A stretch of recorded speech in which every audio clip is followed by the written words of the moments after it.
Today I'm making just a basic small clear marble out of Schott clear glass. This is a borosilicate glass.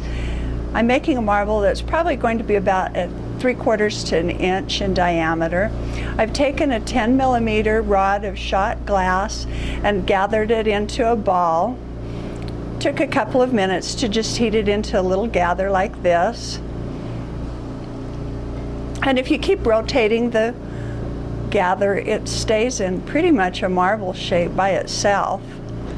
When you get about to the size that you want to use, heat your punty, which is just another rod of borosilicate glass. Get the punty tip hot.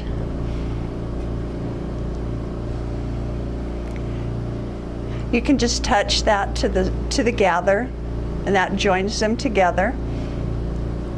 Let it cool for just a second, just so you've got a little more control over it. Now you can burn off or melt off the first rod.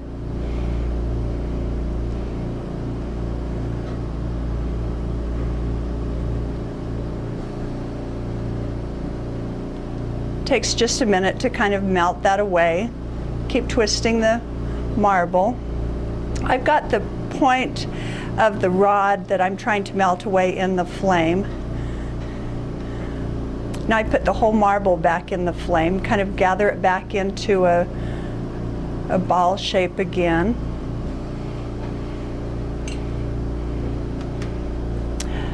Now I'm going to use a multi-sized marble mold. This has a mold on one side that will make larger marbles up to about 2.5 inches in diameter.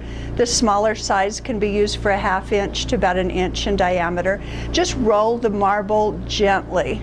If you push, it distorts the glass, and then you have to work it back into ball shape. So that's got one end, fairly smooth, fairly shaped.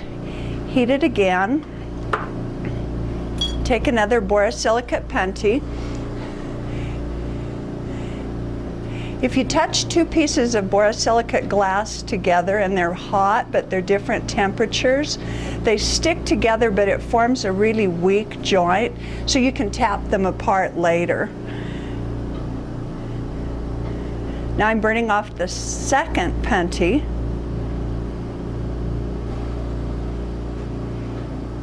And each time I do this, I get it just a little bit closer to the final shape.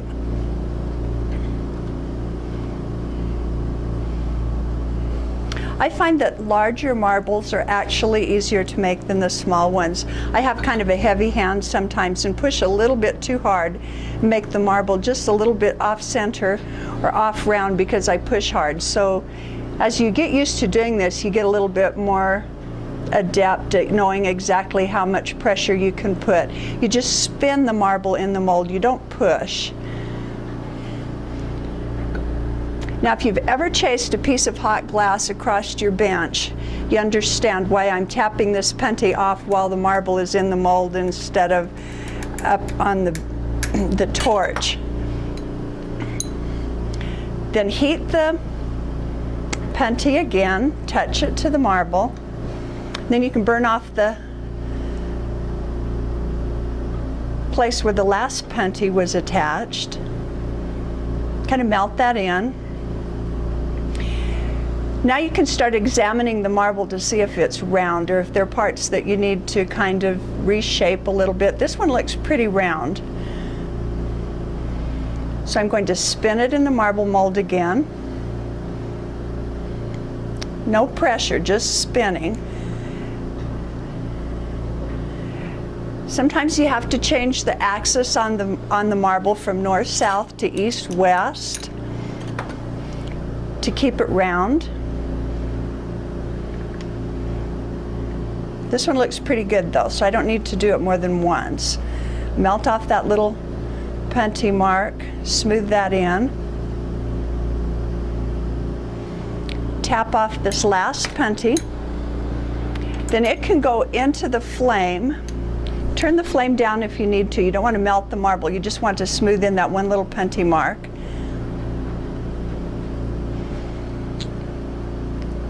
Let it melt in. Then kind of examine the marble to make sure that it's nice and round. If it's got a spot that looks like it's flawed or a little bit indented or not quite perfect, this is the time to fix it. You can't do it later. Perfectly round, that's all there is to it. Thanks for watching.